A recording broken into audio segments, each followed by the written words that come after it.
ملجأ الخلائق اجمعین الحمد للہ والصلاة علی آلہا الصلاة والسلام علی سید الانبیاء والمرسلین العبد المؤید الرسول المسدد المصطفى الأمجد الحبیب الأحمد النبی الأمی المکی المدنی السراج المنیر الكوكب الدری صاحب الوقار والسکینہ المدفون بأرض مدینہ سیدنا و نبینا و شفیع ذنوبنا طبیب قلوبنا و حبیب نفوسنا و مولانا ابی القاسم محمد المصطفى صلی اللہ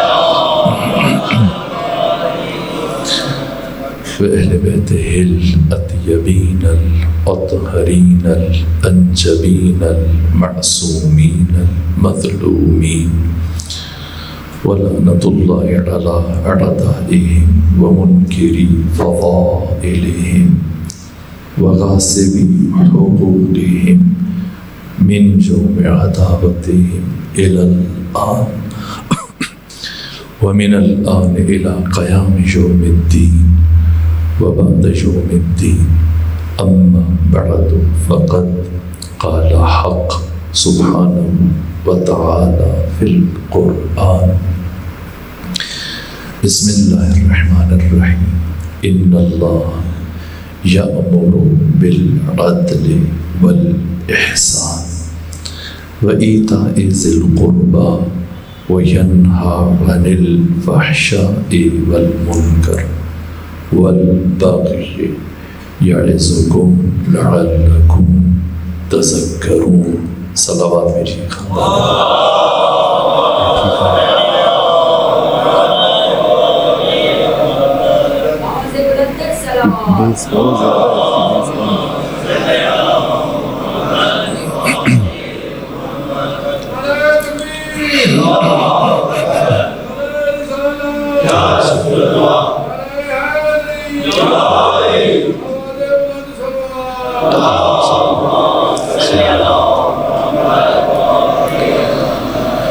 شب شہادت امیر المومنین معصومین علیہ السلام کی بارگاہ میں آپ مومنین کی خدمت میں تعزیت پیش کرتا ہوں۔ حضرت کی شخصیت کے ابعاد اور جہاد مختلف اوقات میں بیان کرنے کی سعادت حاصل ہوئی۔ اس مرتبہ میں نے چاہا کہ امیر المومنین کی شہادت کے اسباب کی طرف اشارہ کر لیا جائے، اگرچہ وقت بہت کم ہے کہ جس میں حضرت کی خلافت سے لے کر شہادت تک کا یہ سفر، اس سے متعلق گفتگو آج اور کل کی یہ نشست ہے۔ میں کوشش کروں گا کہ اجمالی طور پر امیر المومنین کی حیات طیبہ کو مورخین نے 5 حصوں میں تقسیم کیا۔ پہلا حصہ آپ کی ولادت سے لے کر اعلان بعثت پیغمبر گرامی اسلام، یہ 10 سال بنتے ختمی مرتبت کی جو نبوت کا جو مخفی طور پر دعوت کا آغاز کیا پیغمبر نے، اور اگر دعوت ذوالعشیرہ سے آپ حساب کریں تو یہ 13 سال کا سفر، یہ 13 سال امیر المومنین نے کیسے گزارے، اسے خود نہج البلاغہ میں بیان فرمایا۔ سائے کی طرح امیر المومنین پیغمبر کے ساتھ ساتھ رہے، پیغمبر اسلام نے آپ کی کفالت کی۔ بچپنے میں جس طرح سے ختمی مرتبت کی کفالت حضرت ابو طالب عمران نے فرمائی تھی، اس طرح سے ختمی مرتبہ امیر المومنین کو بہت بچپنے میں اپنے ہمراہ اپنے گھر لے کے گئے، یہاں تک کہ اگر غار حرا تشریف لے کے جاتے تب بھی امیر المومنین کو اپنے ہمراہ لے کے جاتے۔ اور فرماتے کہ اے علی جو میں دیکھتا ہوں آپ دیکھتے ہیں، جو میں سنتا ہوں آپ سنتے ہیں۔ اس کے بعد پھر دعوت ذوالعشیرہ سے لے کر ختم مرتبت کی مدینہ کی طرف ہجرت، یہ 10 سال امیر المومنین نے کیسے گزارے، یہ مشکل مرحلہ تھا۔ اس میں برابر ان 10 سالوں میں ختم مرتبت کی توہین کی گئی، گستاخیاں کی گئی، پتھر مارے جاتے، نوجوان لڑکوں کو پیغمبر اکرام اسلام کی توہین کے لیے آوازیں کسوائی جاتی ہیں، وہ پیچھے پیغمبر اسلام کے دوڑتے، آپ کو ساحر کہتے، جادوگر کہتے، دیوانہ کہتے۔ اس تمام عرصے میں دیکھیے بہت حساس زمانہ ہے، 13 سال سے لے کر 23 سال تک، جہاں پر بچپنا، جوانی میں، نوجوانی میں اور پھر عین شباب کی منزل پر آیا، 23 سال کا عرصہ، 13 سال سے لے کے 23 سال تک، ان 10 سالوں میں امیر المومنین نے کبھی تلوار نہیں چلائی، کوئی ایک واقعہ نہیں۔ یہاں تک کہ ایسے بھی کبھی نہیں ہوا کہ پیغمبر اکرام اسلام کو سمجھانا پڑے کہ علی تلوار نہ اٹھانا، کوئی ایسا کام نہ کرنا جس سے میرے ہدف اور مقصد کو نقصان پہنچے۔ یہ بعد میں پیغمبر اسلام کہتے کہ علی آپ نے ایسے کیوں کیا؟ نہ فنا فی ذات الرسول امیر المومنین، ایک مرتبہ بھی کوئی جذباتی انداز نہیں۔ یہاں تک کہ 23 برس کی عمر میں مولا متقیان کی جب عمر 23 سال تھی، ختم مرتبت نے مدینہ کی طرف ہجرت فرمائی، اور صرف علی ابن ابی طالب کو مکہ روک کر چلے گئے، امانات لوگوں تک پہنچانے کے لیے، فواتم کو مدینہ منتقل کرنے کے لیے، فاطمہ بنت عبد المطلب، فاطمہ بنت محمد، فاطمہ بنت اسد، فاطمہ بنت زبیر، یہ فواتم کا کاروان، ان خواتین کو مکہ سے مدینہ پہنچانا یہ امیر المومنین کی ذمہ داری تھی۔ دوسری امانات منتقل کرنا۔ اس وقت بھی جب کہ پیغمبر اسلام کے گھر کو گھیر لیا گیا اور ساری رات ننگی تلواروں کے جھرمٹ میں امیر المومنین آئے، حملہ آور ہوئے، اور جیسے ہی روشنی جلائی گئی اور چاہ کے قتل کریں، دیکھا علی ہے۔ اب بھی حضرت تلوار اٹھا سکتے تھے، لیکن کمال اطمینان کی منزل پر تلوار نہیں اڑائی۔ اور پھر دن کے اجالے میں، نہ رات کی تاریکی میں، یہ حضرت کی شجاعت تھی۔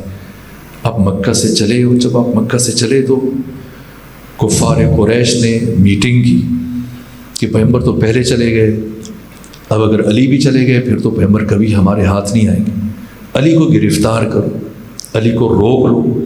جب علی کو روکو گے، گرفتار کرو گے، قید میں رکھو گے، اور جب تک یہ پابندی عائد کر دو کہ جب تک پیغمبر خود واپس نہیں آتے تب تک علی کو رہا نہیں کیا جائے گا، ورنہ ہم علی کو قتل کر دیں گے۔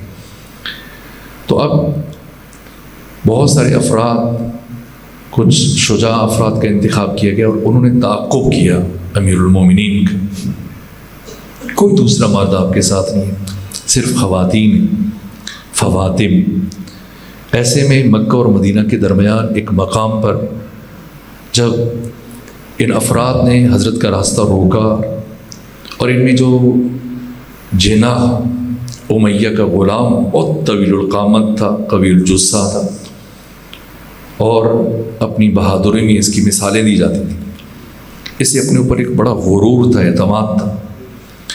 جب ان افراد نے راستہ روکا کہ علی چلیں واپس، جب تک پیغمبر اکرام اسلام مکہ واپس نہیں آئے آپ کو بھی ہم مدینہ جانے کی اجازت نہیں دے سکتے۔ جب انہوں نے تعرض کیا، حضرت نے پہلے اطمینان سے، آرام سے انہیں سمجھایا کہ میرے ساتھ ہمراہ خواتین ہیں، مجھے مدینے کی طرف جانے دیا جائے۔ لیکن جب ان میں سے امیہ کا غلام جناح یہ آگے بڑھا، غصے سے کہا علی ہرگز آگے اگر ایک قدم بھی آگے بڑھایا تو ہم آپ کو قتل کریں گے۔ حضرت نے کہا اگر مجھے روک سکتے ہو تو۔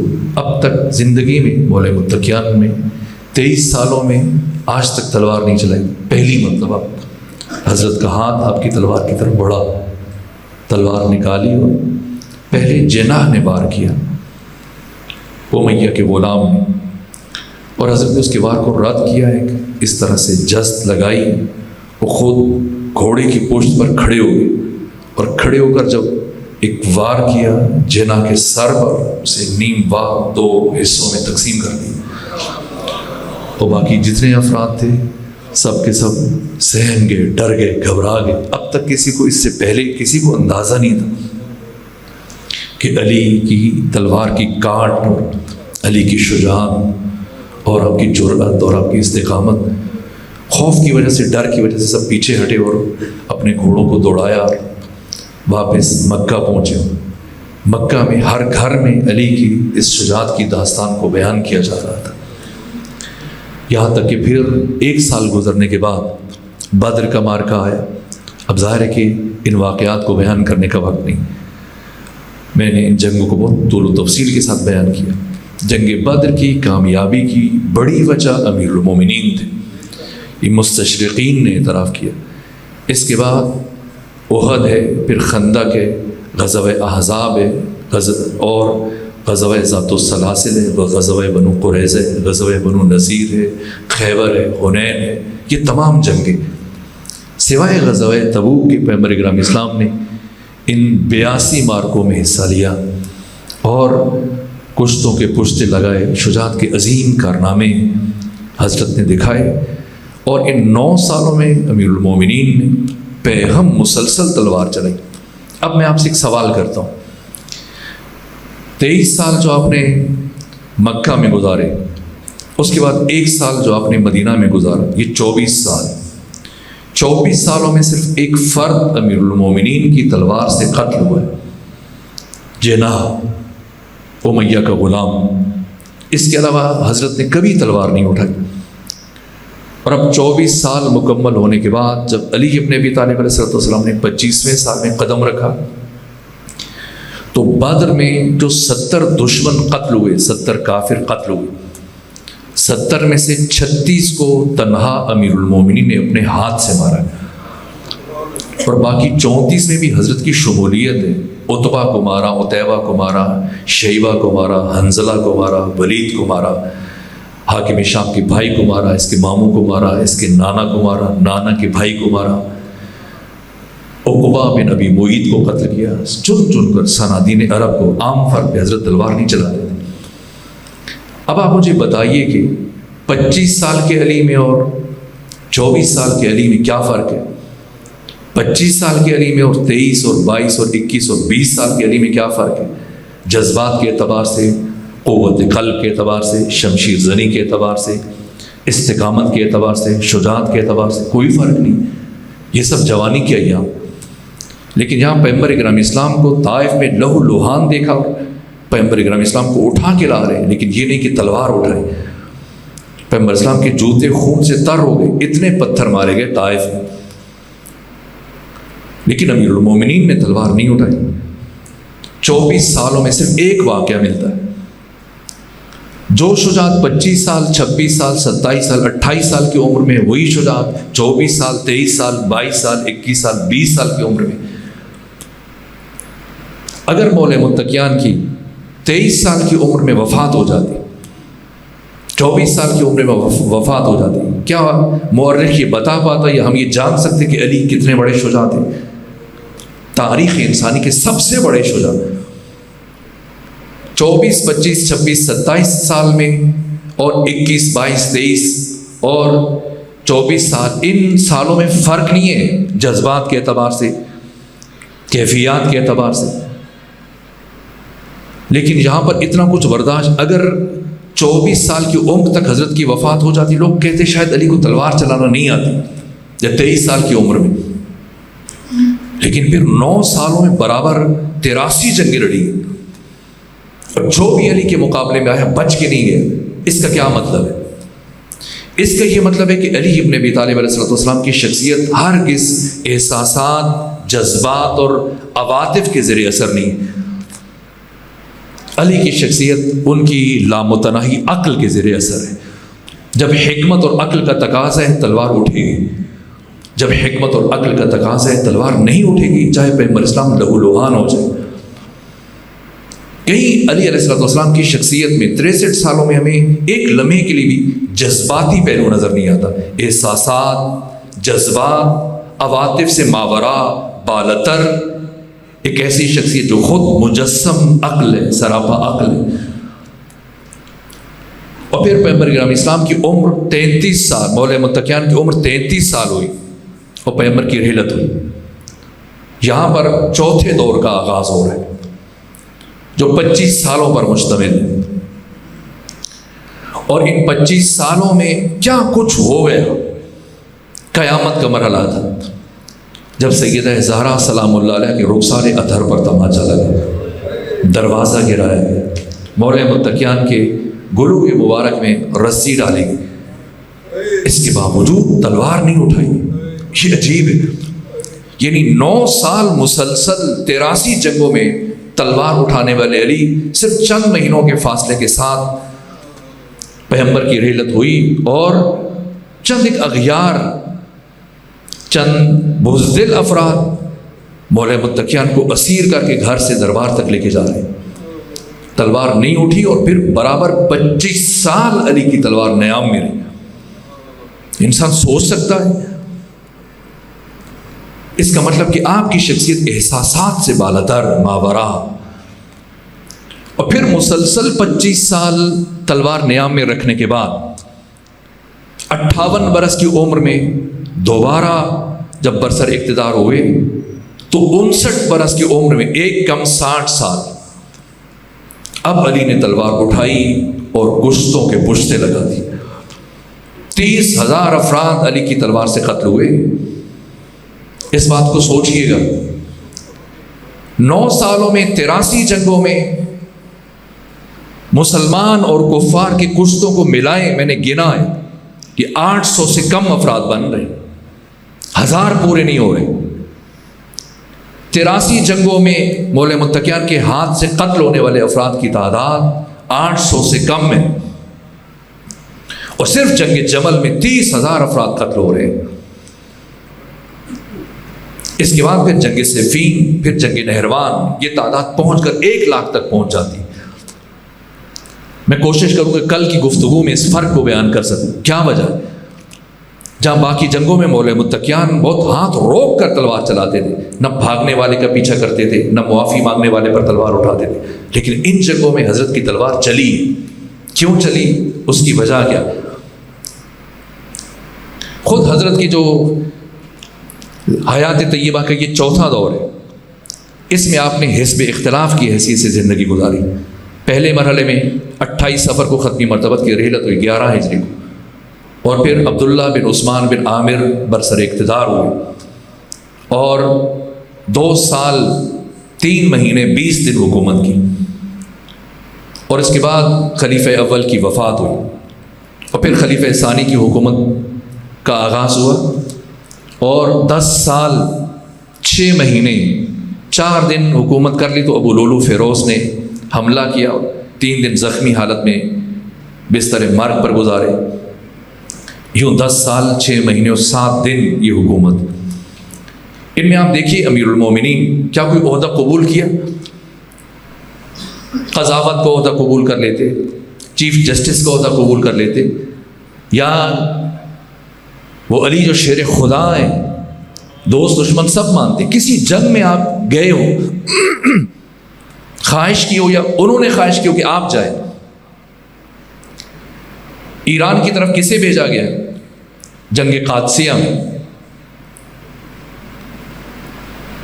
سعد بن ابی وقاص کو بھیجا گیا ہے. مولا متقیان سے کہا گیا نہیں، کسی جنگ میں نہیں کہا، کوئی ذمہ داری نہیں دی گئی، نہ کسی صوبے کے لیے کہا گیا گورنر بنائے. خواہش اگر کی گئی تب بھی مولا متقیان نے قبول نہیں کی. کیوں قبول نہیں کی؟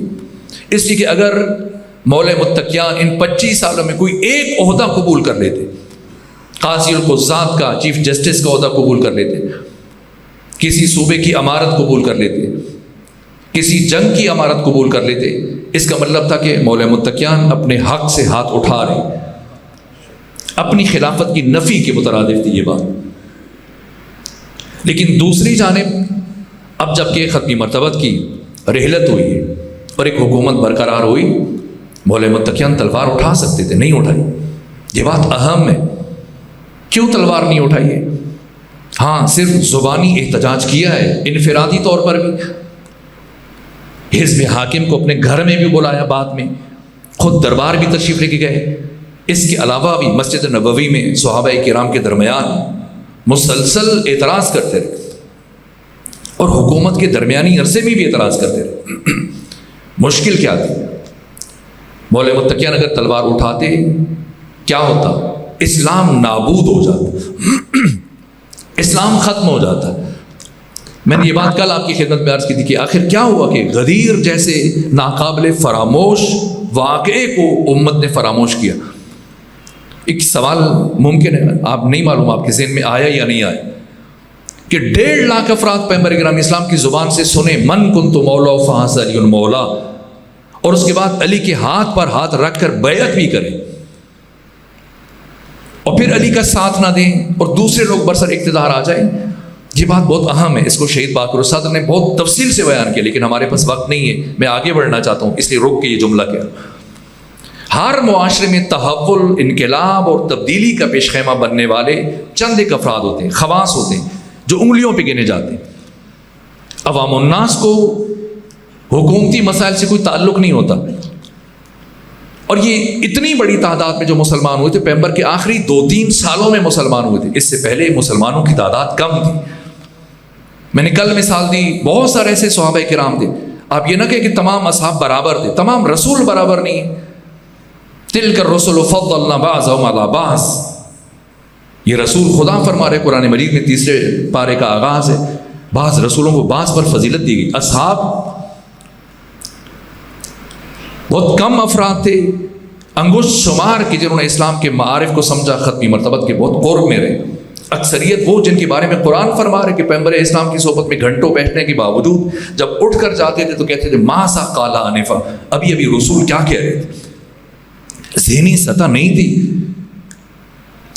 عرب بدو، ایک شخص جو 60 سال کی عمر میں اسلام قبول کر رہا ہے، 70 سال کی عمر میں اسلام قبول کر رہا ہے، 75-80 سال کی عمر میں اسلام قبول کر رہا ہے، وہ قرآن مجید کے دقیق ترین معارف کو کیسے سمجھ سکتا ہے؟ وضو سیکھ لے، نماز سیکھ لے، یہ بڑی بات ہے. واجبات نماز سیکھ لے، دین کے ابتدائی احکامات سیکھ لے، یہ بڑی بات ہے. اب آپ سمجھیے ان حالات میں یہ خواص ہوتے ہیں. میں آپ کو مثال دوں بچوں جوانوں کے لیے، شاید بات میں اپنی جو دل میں ہے پہنچانے میں کامیاب ہو جاؤں. مثلا یہ پیٹرول میں اضافہ ہوا ہے 55 روپے فی لیٹر کے حساب سے. 2022 میں جب عمران خان کی حکومت تھی اس وقت فی بیرل تیل کی قیمت کیا تھی؟ قیمت خرید $92 اور قیمت فروخت کیا تھی؟ فی لیٹر کیسے بک رہا تھا پیٹرول پمپوں پہ؟ 150 روپے کا. $92 کا فی بیرل خرید کر 150 میں دیتے تھے، اور ہر طرف شور تھا. کراچی سے لے کے آپ کے ملتان تک ہنگامے ہو رہے تھے، مظاہرے ہو رہے تھے، صحافی چیخ رہے تھے، سیاست مدار چیخ رہے تھے، ہر طرف شور. مہنگائی ہوگی، پیٹرول مہنگا ہو گیا، زمین آسمان ملا دیا افراد نے. اب صرف 3-4 سال گزرنے کے بعد ابھی آپ دیکھیے، اس وقت معذرت میں نے الٹ کہا، فی بیرل تیل کی قیمت $105 تھی اور 150 میں فروخت کیا جا رہا تھا، اور سب چیخ رہے تھے. اب گھٹ کر 105 سے گھٹ کر $92 پہ پہنچ گئی ہے قیمت خرید عالمی منڈی میں، اور 321 روپے کا ایک لیٹر فروخت کیا جا رہا ہے. ظلم ہے. لیکن کیا کوئی بات کر رہا ہے؟ سکوت ہے، خاموشی ہے. کیوں خاموشی ہے؟ اس خاموشی کا راز آپ مجھے بتائیں تاکہ میں اپنے سوال کا جواب دے سکوں.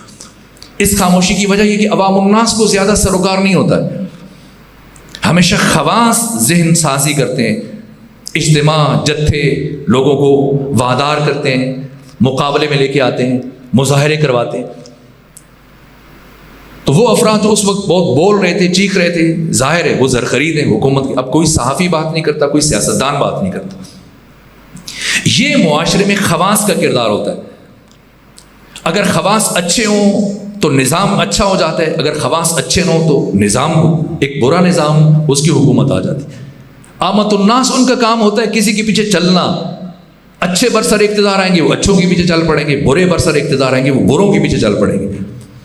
یہ مولا متقیان نے فرمایا الناس ثلاثہ، لوگ تین طرح کے، عالم ربانی، ایک عالم ربانی، دوسرا طالب الی سبیل النجات، دوسرا نجات کی طرف چلنے والا طالب، اور اکثریت سے متعلق فرمایا ہمج الراہ، جو ہر ڈگڈگی بجانے والے کے پیچھے چل پڑتے۔ عوام کا کام تقلید ہے، عوام ہمیشہ پیچھے چلتے، اکثریت عوام کی وہ تشخیص نہیں دے پاتے، پھر ٹھیک ہے، اور حکومتی مسائل سے زیادہ سروکار نہیں، ہمارا گھر چل رہا ہے، کھانا مل رہا ہے، زندگی کی معمولات چل رہے ہیں۔ اس چیز کو سمجھنا ہے۔ کیوں یہ لوگ کھڑے نہیں ہوئے؟ اس لیے کہ سب کی حیثیت وہی نہیں تھی، لیکن جو خواص تھے وہ سمجھ گئے۔ وہ نہیں چاہ رہے تھے کہ امیر المومنین علی ابن ابی طالب کسی طور پر سر اقتدار آئے۔ اگر علی آئے تو تمام تر عہد جاہلیت کے امتیازات سب کو ختم کر کے رکھ دیں گے، ہر ایک کے ساتھ متوازی رویہ، متوازی سلوک ہوگا۔ یہ بات ناقابل برداشت تھی۔ یہ کہا علی کے عدل کو تحمل کرنا، جس کی ایک مثال میں نے کل آپ کی خدمت میں عرض کر دی تھی۔ اب علی قیام کریں، کون ساتھ دے گا؟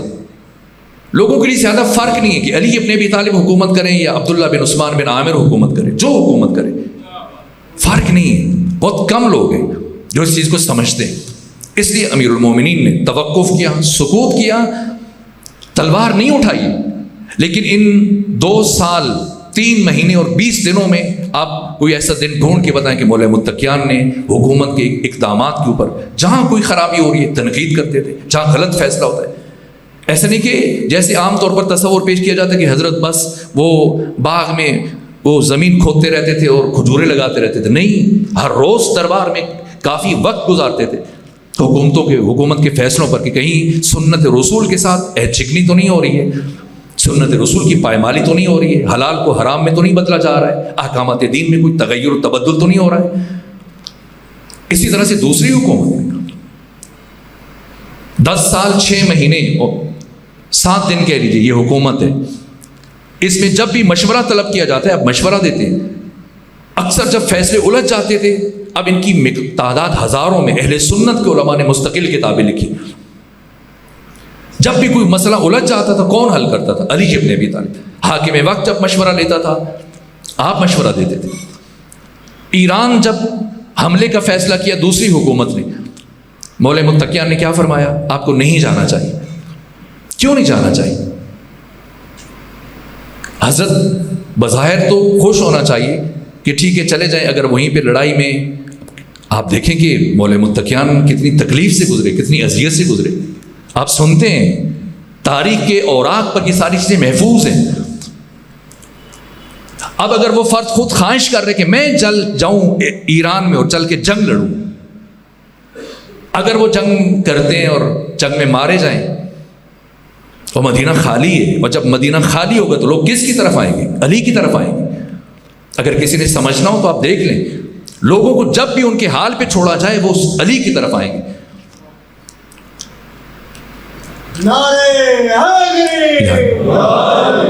یہاں تک کہ دوسری حکومت جب ختم ہوئی اور 3 بیماری کے دنوں میں وہ شورا بنانے کا، اگر ابوالولو فیروز کی وار کارگر ہوتا اور اسی وقت موت ہو جاتی تو کس نے خلیفہ بننا تھا؟ علی نے۔ لیکن 3 دنوں میں جو شورا بنی، شورا کے نتیجے میں پھر خلافت مزید آگے بڑھی، کسی اور کی طرف چلی گئی۔ لیکن اب امیر المومنین کہہ سکتے ہیں ٹھیک ہے آپ جائیں، جانا چاہتے ہیں، نہیں، مشورہ دیا نہ جائے۔ کیوں نہ جائے؟ یہاں یہ احساسات اور جذبات سے بلندی ہے۔ ایک دشمن جا رہے، اچھا ہے اگر وہ کفار کے ہاتھوں مارے جائیں، مخالف تو ہیں، اس میں کوئی شک ہے، کوئی انکار کر سکتا ہے، لیکن نہیں۔ کیوں؟ اس لیے کہ اگر مسلمانوں کا حکمران مارا جائے تب بھی ان کے حوصلے بلند ہو جائیں گے، اگر بھاگ جائے تب بھی ان کے حوصلے بلند ہو جائیں گے۔ علی کو شوکت اسلام مطلوب ہے، اس لیے کہا کہ نہیں آپ خود نہ جائیں، کسی اور کو بھیجیں، اگر وہ شکست کھا گیا تب بھی ایک اور فوج آپ دوبارہ سے یہاں سے روانہ کر سکتے ہیں۔ یہ بات بہت اہم ہے۔ اور اس کے بعد پھر تیسری حکومت 12 دن کم 12 سال حکومت کی گئی، اور اس میں مسلسل مولا متقیان، یہاں تک کہ ولید بن عقبہ بن ابی معیط آپ دیکھیں ہر ایک انسان اختلافی امور میں پڑھنے سے بچتا ہے کہ نہیں میں متنازع نہ بن جاؤں، میں متفق علیہ رہوں، سب مجھے مانیں. لیکن علی بن ابی طالب علیہ الصلوۃ والسلام عدالت الہیہ میں آپ سے بڑھ کر مثال تلاش کرنا ممکن نہیں. ولید بن عقبہ بن ابی معیط، یہی قطامہ جو مولوی متقیان کے قتل میں شریک ہوئی، ولید بن عقبہ بن ابی معیط کے جو خلیفہ سوم کا دودھ شریک بھائی تھا، رضائی بھائی تھا، وہاں کا حکمران تھا، گورنر تھا، یہ قطام کے عشق میں مبتلا ہوا، مسلسل شراب سے وضو کر کے جاتا تھا، پھر اوپر ارک گلاب ڈال لیتا تھا، شراب پیتا تھا، دن رات اس کا یہ ایک کام تھا. اس نے اپنی داڑھی سے بال نوچ کر اس طرح سے اپنی دایا کے ہاتھ بھیجا اور قطام کے باپ کی طرف کی رسول اللہ کا بال ہے اور رشتہ طلب کرنے کی یہ ساری تفصیلات. اور پھر شراب پی کر ولید بن عقبہ بن ابی معیط نے فجر کی نماز 2 کے بجائے 4 رکعت پڑھا دی. اور ابو زبید نصرانی جو اس کا مشیر تھا، عیسائی مشیر تھا، اس کے ساتھ رہتا تھا. تو آگے بڑھا کہ کیا کیا تم نے؟ فجر کی نماز تم نے 4 رکعت پڑھا دی. اس نے کہا کہ اگر کم ہے تو بتاؤ اور پڑھا دیتا ہوں. آپ آخری سجدے میں دعائیں مانگتے ہیں، مختلف دعائیں مانگتے ہیں. اس نے آخری سجدے میں چل کے کیا کہا؟ بے نوشید و بے نوشانید، خود بھی پیو مجھے بھی پلاؤ. اس حال میں مالک اشتر نخعی نے ایک فرد کو، ایک جوان کو کہا کہ جاؤ اور اس کی مہر، حکومت کی جو انگوٹھی ہوتی ہے، مہر خلافت یا گورنر کی مہر، یہ اتار کے لے آؤ. اور اس سے پہلے کہ شہر کوفہ کے دروازے بند ہوں فوراً مدینے پہنچو اور حاکم تک پہنچاؤ اور اس سارے مسئلے میں مولوی متقیان علی بن ابی طالب کو بھی شامل کرو، انہیں بھی گواہ قرار دو کہ شراب کے نشے میں مست اس حالت میں ہم نے انگوٹھی اتار لی، مہر حکومت اتار لی. یہاں تک کہ پھر وہ بعد میں دروازے بند کیے گئے، لیکن اس سے پہلے مالک اشتر نخعی کے قبیلے سے تعلق رکھنے والے یہ جوان پہنچ گئے. اور اب فیصلہ کون فیصلہ دے؟ حاکم شام کا دودھ شریک بھائی ہے، حاکم خلیفہ کا. تو اب ان حالات میں مولوی متقیان اس بیچ میں کہا نہ، حد خدا جاری ہونی چاہیے. جب ایک گورنر ہے شراب پی رہا ہے، ابو سفیان نے کہا کہ میں 10,000 اونٹ دینے کے لیے تیار ہوں، اسے معاف کر دیا جائے. فرمایا نہ، معافی کی کوئی گنجائش نہیں، حد جاری ہونی چاہیے. ان 3 حکومتوں کے اندر رہتے ہوئے مولوی متقیان نے جو امور انجام دیے، بے طرف نہیں رہے، لا تعلق نہیں رہے. یہاں تک کہ پھر ولید کو کوفے سے مدینے بلوایا گیا اور اب حد جاری کرنے تھی، کوڑے لگنے تھے. کون کوڑے مارے؟ خلیفہ کے بھائی کو کون کوڑے مار سکتا ہے؟ مولوی متقیان اٹھے، فرمایا میں حد خدا کو جاری کروں گا. اور مولوی متقیان نے یہ کوڑے برسائے. یہاں تک کہ پھر میں نے کل اشارہ کیا، یہ اس خلافت کو اب بیان کرنے کا وقت نہیں، یہ بے اعتدالیاں اس عروج پر پہنچی.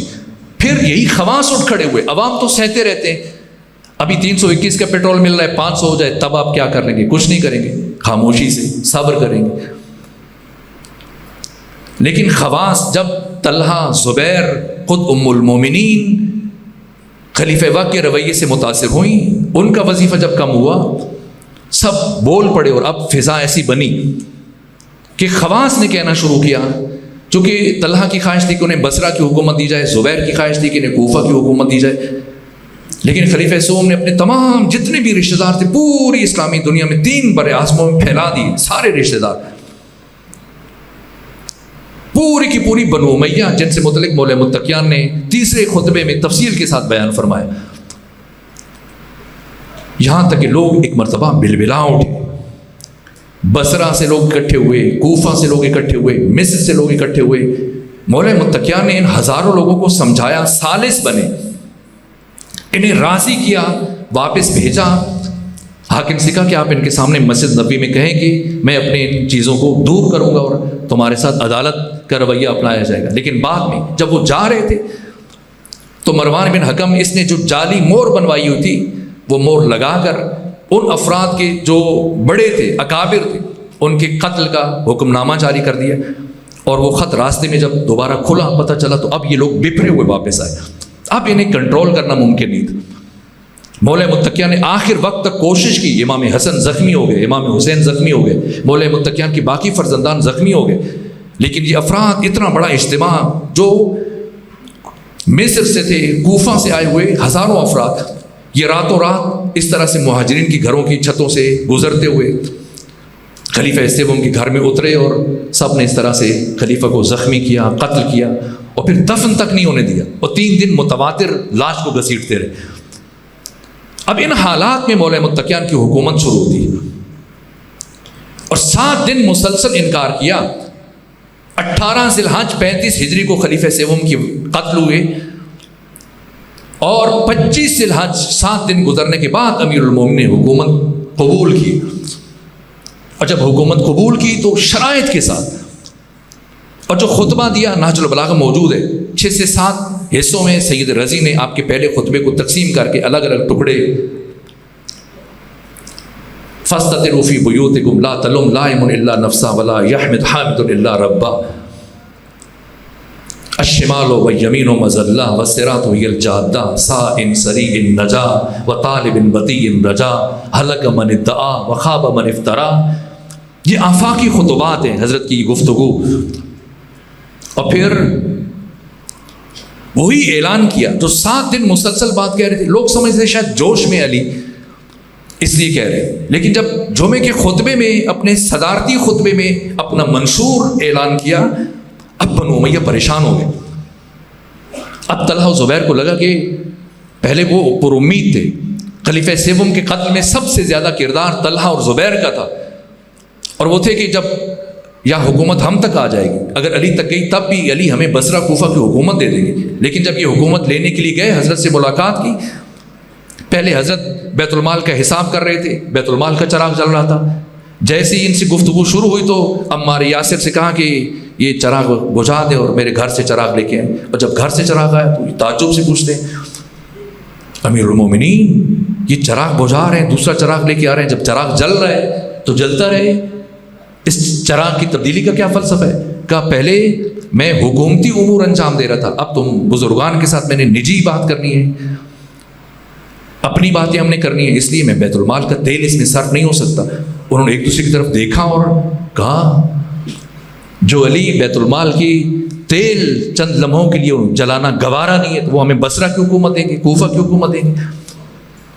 ایک دوسرے کی طرف دیکھا اور آنکھوں میں کچھ گفتگو ہوئی, اور کہا اجازت دیجیے ہم مکہ جانا چاہ رہے ہیں. کہ کیوں مکہ جانا چاہ رہے ہو؟ کہا عمرے کے لیے. فرمایا جاؤ ان قریب میدان جنگ میں ملاقات ہوگی. ابھی تک دیکھیں انہوں نے کوئی اظہار نہیں کیا ہے, عمرے کی بات کی, لیکن ولی خدا کسے کہتے ہیں؟ جناب خضر نے اس بچے کو جو کھیل رہا تھا پکڑ کر کیوں قتل کر دیا؟ ابھی تو اس نے جرم نہیں کیا. ولی خدا کی پہچان یہ کہ وہ آثار جرم کو جرم کے ظہور سے پہلے مجرم کے چہرے سے دیکھ لیتا ہے. اور فخر خضر, استاد خضر, معلم خضر علی ابن ابی طالب فرمایا جاؤ ان قریب میدان جنگ میں ملاقات. اور پھر ام المومنین بھی ساتھ شامل ہو گئی, اور مروان بن حکم بھی شامل ہو گیا, اور پھر ولید بن عقبہ بن ابی معیط بھی شامل ہو گیا, اور پھر سعید بن عاص, اشدق اور تمام یہ خواص شامل ہو گئے, اور ایک بڑا لشکر تیار کیا. اور مدینہ نہیں آئے, مکہ سے پھر ان لوگوں نے سفر کیا اور بصرہ پہنچے. اور بصرہ پہنچ کر مولا متقیان کے جو گورنر تھے عثمان بن حنیف, ان کی داڑھی کو نوچ ڈالا, ان کے ناخن نوچ ڈالے, بیت المال پر قبضہ کر لیا, بصرہ کی حکومت پہ قبضہ کر لیا. ایسے میں امیر المومنین پھر مدینے سے چلے اور بصرہ پہنچے اور جنگ کی. یہ جنگ جمل. درحالی کے مولا متقیان پہلے مرحلے میں حاکم شام کی طرف بڑھنا چاہ رہے تھے, لیکن نہ, آپ مجبوراً میں شرمندہ ہوں, میں روانی سے گفتگو نہیں کر پا رہا, میری طبیعت ناساز ہے اور وقت بھی بہت محدود ہے اور چیزیں بہت زیادہ ہوں, میں خود پریشان ہو جاتا ہوں کہ کیا چیزیں بیان کی جائیں اور کیا چھوڑی جائیں. جنگ جمل اور پھر یہاں سے جنگ صفین حاکم شام کے ساتھ, اور جنگ صفین سے پھر جنگ نہروان. یہ عہد بہت خاص ہے. ان 4 سال 9 مہینے اور 5 دنوں میں جبکہ حضرت کی حکومت کا بڑا حصہ جنگوں میں گزر گیا، اس کے باوجود آپ کی حکومتی جو اصلاحات ہیں، آپ کا جو معاشی نظام ہے، آپ کا جو قضاوت کا نظام ہے، تمام عمال جو پچھلی خلافت میں سب کو اٹھا کر برطرف کر دیا، سوائے اشعث بن قیس کندی جو آذربائیجان کا گورنر تھا۔ اس کو بھی حکم دیا، تحریر لکھی کہ جلدی سے جتنا بیت المال تمہارے پاس ہے وہ لے کے میرے پاس آ جاؤ۔ اس نے ارادہ کیا کہ سارا بیت المال سمیٹ کر اکٹھا کیا اس نے، اور شام جانا چاہا۔ اس کے قبیلے کے افراد نے کہا کہ کب تک شام میں رہو گے؟ تمہاری کوفہ میں اور مدینہ میں زمینیں ہیں، جائیداد ہیں، یہ سب ضائع چلا جائے گا، کتنا مال اپنے ساتھ لے کے جا سکتے ہو؟ مجبوراً آیا، اپنا مال خورد برد کر کے اس طریقے سے کہ اب برآمد نہ کیا جا سکے۔ حضرت نے اس سے 40 لاکھ درہم وصول کیے اور پھر 30,000 درہم دیے کہ یہ تمہاری خدمات اور یہ تمہاری تنخواہ ہے جتنا عرصہ تم نے کام کیا۔ اسی اعتبار سے اور باقی تمام شہروں سے، صوبوں سے حضرت نے گورنر معزول کی، حاکم شام کو بھی ایسے ہی خط لکھا، اور پھر ایسے سادہ ترین افراد جن کے بارے میں کوئی سوچ نہیں سکتا تھا، مولوی متقیان نے چن کر ان کے علم کی وجہ سے، ان کے زہد کی وجہ سے، ان کے تقوی کی وجہ سے انہیں حکومتیں دی، گورنر بنائے۔ یہاں سے پھر جنگ صفین، جو میرے عزیزوں میں شرمندہ ہوں، یہ حالات بہت تفصیل سے بیان ہونے چاہیے تھے، ایک تو طبیعت ناساز ہے، وقت محدود ہے۔ اس وقت عالمی سطح پر اہل علم بامعرفت افراد جو اسلام کی شناخت رکھتے ہیں، مستشرقین، وہ مولوی متقیان کی عہد حکومت سے متعلق مستقل کتابیں لکھ رہے ہیں اور اس کو تاریخ انسانی کا مثالی ترین دور قرار دے رہے ہیں۔ اب آپ دیکھیے ناصر الدین شاہ قاجار جو ایران کا ایک حکمران گزرا ہے، اس کے زمانے میں کاتب بہت مفلوق الحال ہو گیا، تنگ دست ہو گیا، اس کے گھر میں فاقوں کی نوبت آ گئی، سوچا کیا کرے، تو اس نے کچھ ایک خیال آیا اس کے ذہن میں، اور نہج البلاغہ میں جو مولوی متقیان کے خط ہے مالک اشتر نخعی کے نام، جس خط میں امیر المومنین نے حکومت کے تمام اصول بیان کیے کہ ایک مثالی حکومت کیسے ہو سکتی ہے، اس کے تمام خط و خال، جزیات، قضاوت کا انتظام، تربیت کے انتظام کیسے ہونا چاہیے، اس میں تمام طبقات کی ذمہ داریاں۔ معراج خالد نے پاکستان کی قومی اسمبلی میں یہ خط پیش کیا تھا، اقوام متحدہ میں یہ خط پیش کیا گیا۔ آج 1400 سال گزرنے کے باوجود حقوق بشر پر اس سے جامع دستاویز بشر کے پاس وجود نہیں رکھتی۔ اس کاتب نے اس خط کو لکھا اور لکھنے کے بعد ناصر الدین شاہ قاجار کے پاس پہنچا اور اسے یہ دیا، اس نے دیکھا اور ایک طرف رکھ دیا، اور یہ تھا کہ یہ میری کارکردگی دیکھ کر خوش ہو جائے گا کہ میں نے یہ خط لکھا ہے اور اتنی خوبصورت تحریر میں مجھے انعام دے گا، حالات اچھے ہو جائیں گے۔ تو جب کوئی اس نے جواب نہیں دیا، ناصر الدین نے 1-2 گھنٹے یہ بیٹھا رہا، انتظار کرتا رہا، کہ شاید اس کو میری کوشش پسند نہیں آئی، یہاں تک کہ اٹھ کے جانے لگا تو ناصر الدین شاہ نے اشارہ کیا کہ بیٹھو، رکو، انتظار کرو، اور وہ کاتب بیٹھ گیا۔ یہاں تک کہ کئی گھنٹے گزرنے کے بعد جب تمام کے تمام لوگ اٹھ کر چلے گئے اور کوئی فرق نہیں رہا سوائے ناصر الدین شاہ قاجار کے وزیر کے، تو اب اس نے کاتب کو بلایا کہ یہ کیا ہے؟ کہ یہ علی کا خط ہے جو مالک اشتر نخعی کے نام لکھا، جس میں حکومت کے تمام اصول بیان کیے امیر المومنین نے۔ کہ میرے لیے کیوں لائے ہو؟ کہ اس لیے لے کے آئے ہوں تاکہ آپ ان اصولوں کی روشنی میں چل کر ایک اچھی حکومت قائم کریں۔ ناصر الدین شاہ قاجار ہنسنے لگ گیا، تو مجھے احمق سمجھتے ہو، بے وقوف سمجھتے ہو؟ جن اصولوں پر چلنے کی پاداش میں خود علی ابن ابی طالب ایک کامیاب حکمران ثابت نہ ہو سکے، اور ان اصولوں پر عمل کرنے کی پاداش میں علی ابن ابی طالب کو اپنی داڑھی اپنے خون سے رنگین کروانی پڑی، تم چاہتے ہو کہ میں ان اصولوں پر عمل کروں؟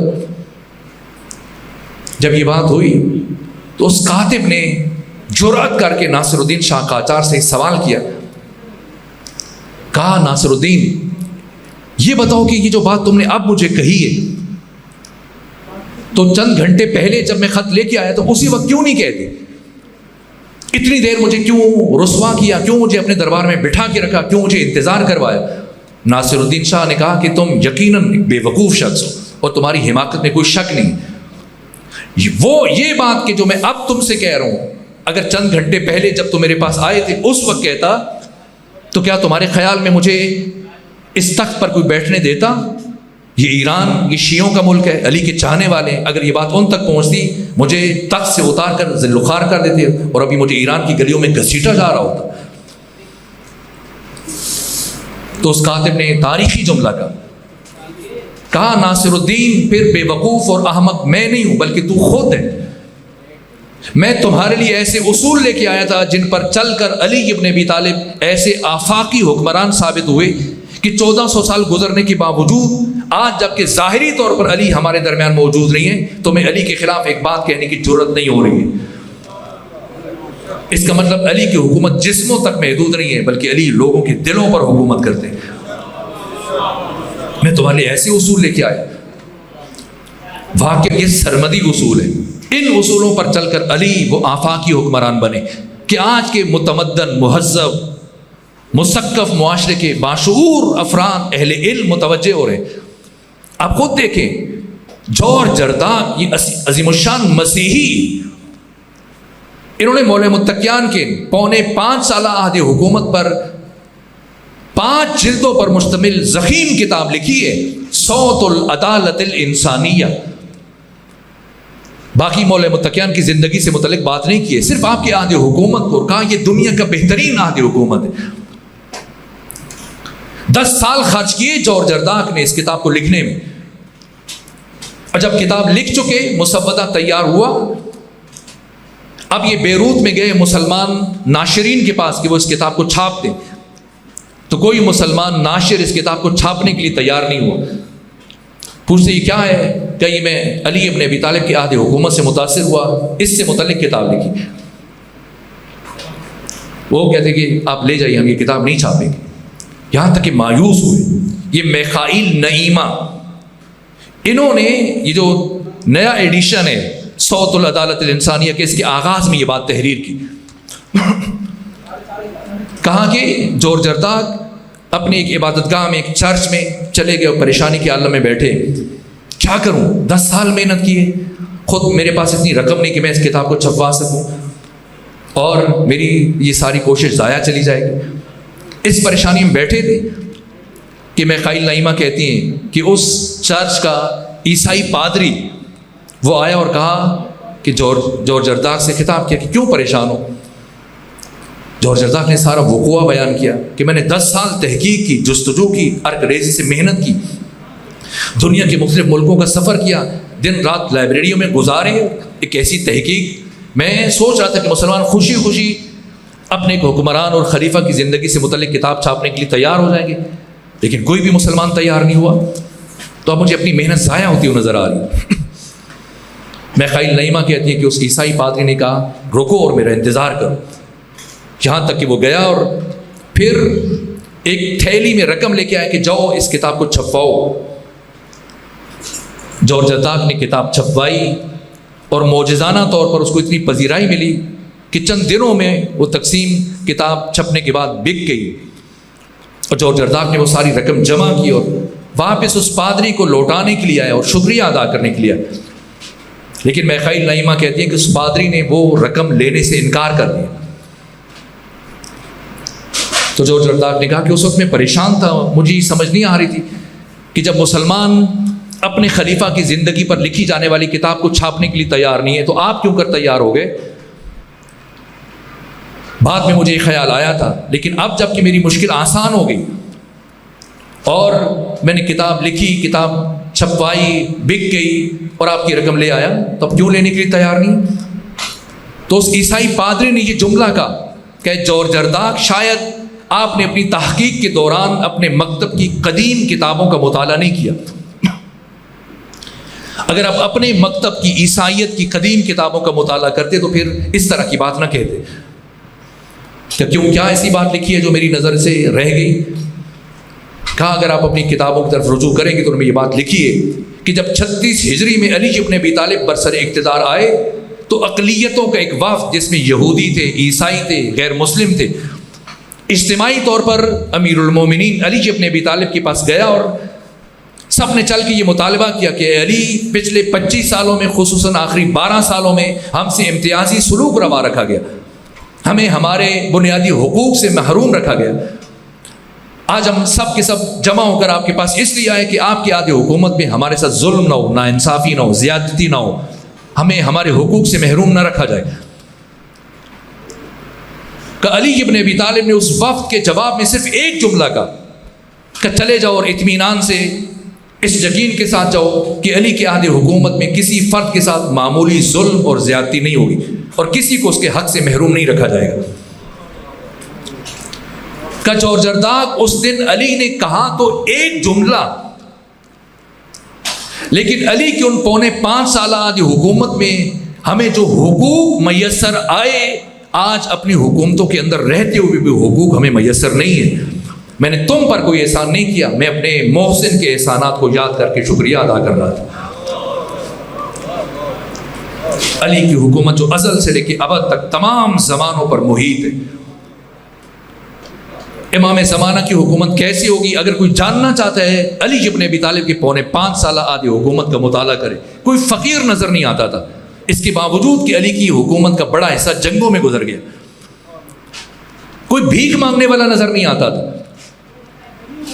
پورے عہد خلافت میں صرف ایک مرتبہ امیر المومنین نے ایک عیسائی کو، نصرانی کو بھیک مانگتے ہوئے دیکھا اور رک گئے کہ ماذا، یہ کیا ہے؟ کسی نے کہا یہ عیسائی ہے، فرمایا نہ میں یہ نہیں پوچھ رہا یہ کون ہے، ماذا یہ کیا ہے؟ علی کے دور حکومت میں کوئی شخص بھیک مانگے؟ کہا یہ بوڑھا ہو گیا، اذکار افتادہ ہیں، کام نہیں کر سکتے. کہا جب تک انہوں نے کام کیا ہے اس سماج کے لیے تب تم نے اس سے فائدہ اٹھایا. آج جب اسے ضرورت ہے تو کوئی اس کو اس کا حق دینے کے لیے تیار نہیں ہے. بیت المال سے اس کی پینشن معین کی.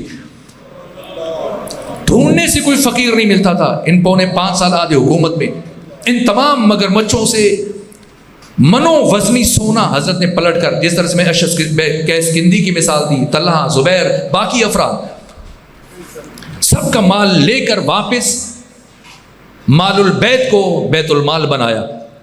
اور پھر ایک درہم نہیں چھوڑتے تھے بیت المال میں. رات جھاڑو لگا کر 2 رکعت نماز پڑھ کے پھر گھر جاتے تھے. علی کے 5.25 سالہ عہد حکومت میں کوئی ایک فرد بھوکا نہیں سویا اسلامی دنیا میں. یہ آپ کا عہد حکومت ہے. میں شرمندہ ہوں، کیفیت ایسی نہیں تھی کہ میں ان جزیات کو بیان کرتا، حضرت کے دور حکومت کے ان محاسن کو بیان کرتا. مثالی ترین عہد حکومت کے بشر ناز کر سکتا ہے قیامت تک، لیکن مفاد پرست قوتیں وہ تحمل نہ کر سکے. علی یتیموں کے باپ، بے سہاروں کے سہارا. مسجد کوفہ میں جب یہ آواز بلند ہوئی، تہدمت واللہ ارکان الہدی الا قد قتل علی المرتضی. پورے کوفہ کے چھوٹے چھوٹے بچے دوڑ کر مسجد کوفہ میں جمع ہو رہے ہیں. اور جب طبیب نے یہ بتایا کہ ان کا علاج، ان کو جتنا دودھ پلایا جا سکے، یہ یتیم بے آسرا بے سہارا بچے اپنے ہاتھوں میں دودھ کے جام لیے مسلسل قطار اندر قطار امیر المومنین کے گھر کے دروازے کے باہر جمع ہیں. حضرت کو اس طرح سے ایک کھجور کی شاخوں سے بنے ہوئے ایک مسلح میں لپیٹ کر آپ کے اصحاب اپنے کندھوں پر اٹھا کر گھر کی طرف لے کر جا رہے ہیں. اور جب آپ گھر کے قریب پہنچے تو فرمایا کہ مجھے نیچے اتار دو. کہا حضرت آپ کا سر شگافتہ ہے، آپ سے چلا نہیں جائے گا. فرمایا نہ، مجھے گوارا نہیں ہے کہ میں تمہارے کندھوں پر سوار ہو کر گھر کے اندر جاؤں. اسی کی جب میں آیا تھا، گھر سے چلا تھا، اپنے بیٹیوں سے رخصت ہوا تھا، اپنے قدموں سے چلتے ہوئے آیا تھا. اگر میں کسی کے کندھوں پر سوار ہو کر جاؤں گا، میری بیٹیاں یہ تحمل نہیں کر پائیں گی، برداشت نہیں کر پائیں گی. اپنے قدموں سے چلتے ہوئے گھر پہنچے. مولا متقیان کی جب سر اقدس پر ضرب لگی تھی، امام حسن بار بار رو رہے تھے، گریہ کر رہے تھے، لیکن مولا متقیان کی آنکھوں میں ایک اشک نہیں تھا. تسلی دے رہے تھے، تشفی دے رہے تھے. پھر امام حسین علیہ السلام نے اتنا گریہ کیا کہ آپ کی آنکھیں زخمی ہو گئی. اس کے باوجود مولا متقیان اپنے فرزند حسین ابن علی کو تسلی دے رہے تھے، اطمینان دلا رہے تھے.